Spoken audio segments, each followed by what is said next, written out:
AskReddit by Radiant Search 7441. What claims are just not backed by the historical facts? Einstein being a low-level student, his grades were average to top tier of the class, and he was pretty damn good academically. Part of the reason this myth came about is that in Germany 1 is the best grade and 6 is the worst grade. In Switzerland, where he went to school, it is exactly the other way around and 6 is the best grade. I'm sick of curriculum materials teaching my 4th graders that the Spanish discovered Florida when they were looking for the fountain of youth. That lie was developed in the 1920s as a tourist gimmick. There's literally nothing in the historical record that supports it. Honesty lying. Marilyn Monroe never said, "If you can't handle me at my worst, you don't deserve me at my best." There is literally no documented proof she ever said that. True. She actually said, "If you can't handle me at my did least, you don't deserve me at my did least." That binary numbers were first used by Leibniz. Most computer histories make this claim. But there's an existing manuscript page, https://i.imgur.com/bkw3loc.jpg by the English mathematician Thomas Harriot that includes binary numbers and binary multiplication that was written around 1605, 40 years before Leibniz was born. Edit, spelling. Nice one. That ancient people thought the earth was flat. We have records from around 430 BC where Greek philosophers spoke of the earth being a sphere. In 240 BC the Greek astronomer Eratosthenes calculated the circumference of the earth and was only about 2% out. There are modern people who think the earth is flat and they can read the White Star Line saying the Titanic was unsinkable. It was actually a shipping magazine that first called the Olympic class unsinkable. In a similar note, the RMS Britannic being called gigantic. The name gigantic only appears once on an order for an anchor. Every other piece of documentation refers to the Britannic as the Britannic. The Olympic class did more than their fair share of not sinking tbh. Both were heavily used in WW1, and the Britannic eventually was lost to a mine late in the war. The Olympic even managed to have one of the first, and one of very few known, sinkings of a submarine by a surface vessel, let alone a merchant one. Titanic was the shortest serving and least important, and the Olympic survived long enough to be scrapped when made obsolete by ships which basically copied her entire concept. Executioners hangmen didn't wear hoods. People knew who they were. There are even several instances where the job gets passed from father to son like a family business. They were paid okay but also made side money from selling stuff used for the execution like bits of rope and fabric and stuff. Edit, there's a book called Lord High Executioner by Howard Engel that goes into the history of it and it's fascinating. Also got money from the prisoners or Thar family to make it a clean killing. More common during beheading. Of course they also bribed to make it not so clean killing. Again beheading. Oh oops, I had a heavy night drinking last night and my aim is not good. Gonna take me a few tries to get this head off. Catherine the Great did not do that with a horse. As I understand it, the rumor was spread by political enemies, but the reality was that she really liked cavalry officers. Edit, I was tired. Vomitoria were passages designed to accommodate large crowds, not rooms for actual vomiting. Vomit comes from Latin for spew forth dart. I thought that didn't sound right. The passage would vomit out the large crowd. That's so interesting, thank you. The idea that medieval early modern people, especially peasants, were filthy, had poor hygiene and never left their villages. Medieval people cleaned themselves and their clothes fairly regularly. They even cleaned their teeth by chewing split twigs. Also, it was fairly common even for peasants to travel to pilgrimage sites on holy days periods. Yes. I just commented this as a main comment, but they also did not drink beer because the water was dirty. People have known for thousands of years how to keep shit out of their water supply. It's like a cornerstone of civilization. Snobs during the Enlightenment decided to rewrite some things and creates the whole Dark Ages mythology. Deleted. Fuck yeah. That ancient humans were dumb. What if it's being said on the basis that present day humans are also dumb? I heard recently that the reason Columbus had trouble finding funding for his voyages had nothing to do with the powers that be believing the earth was flat. In fact, it was pretty well accepted by that point that it was spherical. However, they believed it was much bigger than Columbus believed it was, and that there would be nothing but ocean for thousands of miles. They thought the journey would cost much more than he was trying to say. He was wrong, and the fact that he ran into the Americas was just luck for him. Which burning were daily occurrences in the Middle Age. I blame Da Vinci Code. Witch hunts didn't even start until after the Middle Ages. Young Earth creationism is not the historically believed position of the early Christian church or the ancient church. It's a fairly recent theological position initially purported by Seventh-day Adventist, but quickly became popular with fundamentalists due to backlash over evolution becoming mainstream. Before that, most people saw the creation narrative and Genesis as a narrative myth and was not meant to be read as scientific fact. Some dude in the late 1700s tried to count the years in the stories of the Bible and calculated the first year of creating to be the 4004 BCE. Now, creationists insist the earth is 6,000 years old and they have science to back it up. And you're right. The rise in young Earth creationism was mainly a response to Darwin and other scientific discoveries explaining away creation myths. That the pyramids were built by Jewish slaves.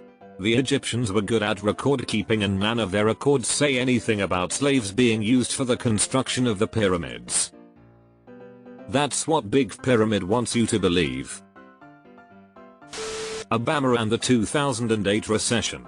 He wasn't president till 2009. Deleted.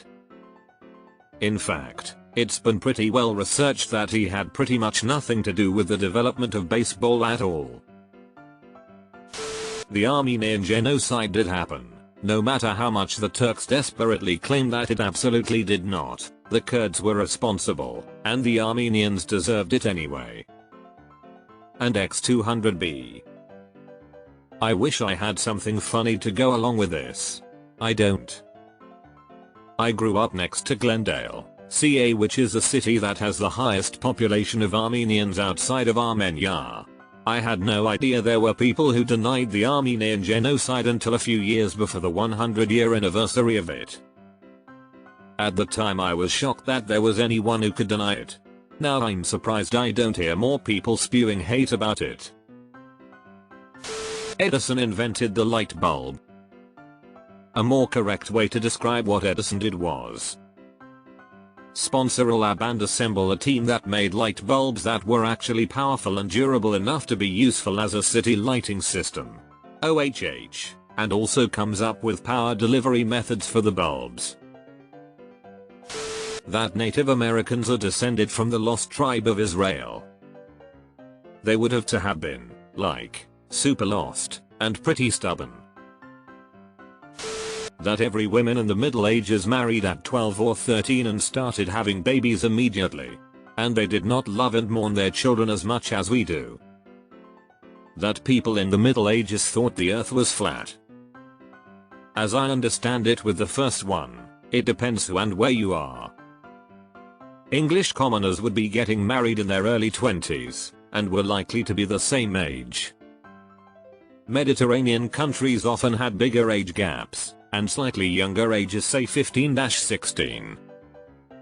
There were of course extremes, like Isabella of Valois. Although that marriage was never consummated, the rules were to wait for the admittedly low age of consent of 12. However, that's an outside case more to do with the necessities of royal diplomacy than anything else. The claim Mormons make that the Book of Mormon is a historical record of a group of ancient white Hebrew people who lived on the pre-Columbian American continent and were cursed with brown skin for disobeying God, and those are the people who became the Native Americans. Yeah, right. The claim that Jesus escaped Golgotha, fled to Japan, lived to the age of 106, and is buried in a small town in Aomori is more plausible than the entire Mormon canon. Deleted. That book, along with his later book The International Jew, and the film The Birth of a Nation, which was also the first film to be shown in the White House, went on to inspire William Joseph Simmons to found the second wave of the KKK in the 1910s. The Holocaust never happened. I am baffled how people can believe this. Deleted. IDK where it came from, but the whole Prima Nocta shtick. I'm thinking it came from Braveheart, but there's probably something else that came before it. To my understanding, the first time the idea is mentioned is back in the Epic of Gilgamesh, where it's used to show the former hero has become a depraved tyrant. Historically, we have no evidence it ever existed, save as propaganda accusations against rivals. It's always a case of claiming it's something the enemy would do if they took over, or aren't you glad you don't live in that horrible land where they do it.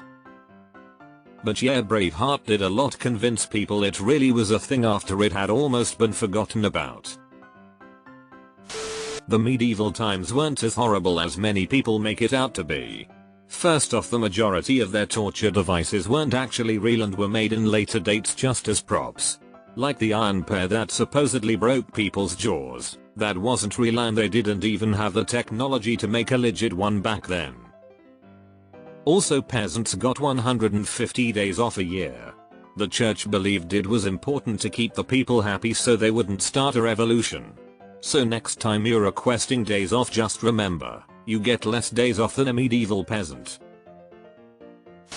Calling the American Civil War the War of Northern Aggression. Bitch, you literally shot first. Edit. I'm from the South and I've never heard this. The fuck you haven't. Deleted. The entire history of the Mormon Church. That shit is filled with inaccuracies and lies that somehow people still fall for and end up joining that cult of polygamist pedophiles. Leading Mormon polygamist Warren Jeffs tries to run his cult from jail. https://en.wikipedia.org/wiki/Warren_Jeffs. He has over 70 wives, and his father had 65 wives. That the Dark Ages were, well, the Dark Ages. Discounting that the Eastern Roman Empire was still around and would in fact last another 1000 years, much of Western Europe was in at least decent shape. The barbarian groups that took over Western Roman territory made sure to preserve as much of the imperial infrastructure as they could. Many Roman aristocrats still had influence in the provinces and had no problem helping their new overlords. Yes, some things were lost, but it was hardly the backwards dung heap that it was so often depicted as. The only place that you could even say was dark post-empire was Britain, and that was due to it falling early, a great deal of the infrastructure falling apart, and just our lack of knowledge of what happened between the Roman withdrawal and the establishment of the Anglo-Saxon kingdoms. Mormonism. That the American Civil War wasn't about slavery and was started by the Union. Both of these are wildly wrong, but various groups hold to them like an emotional support blanket so they can rationalize their chosen side lost. This is so bizarre since you can literally read the Declaration of Secession by South Carolina, which says it was about slavery and which was the catalyst for the Civil War. As a history teacher, there are dozens of extremely common misconceptions and outright propaganda that I must address with my students. But the most common misconception I have to dispel every year is the common belief that humans before modern medicine had a life expectancy of 30 years or so. That is technically true, but only if you include infant and child mortality. If a person made it to 13 or so, they could reasonably expect to live a relatively healthy life into their 60s or early 70s. You'd be shocked by the number of people including adults, think that it was totally normal for someone from the Middle Ages to just keel over at 25-30. Ridiculous. Modern medicine, consistent access to food, and clean water has done wonders for keeping children alive until young adulthood, and to lesser extent keeping people alive in their later years or stopping the odd lethal illness from killing a healthy person in their prime. Trickle-down economics. China does not own the South China Sea, no matter how badly it wants to believe it with its 9-dash line. Saying this as a Filipino, no, they fucking goddamn don't.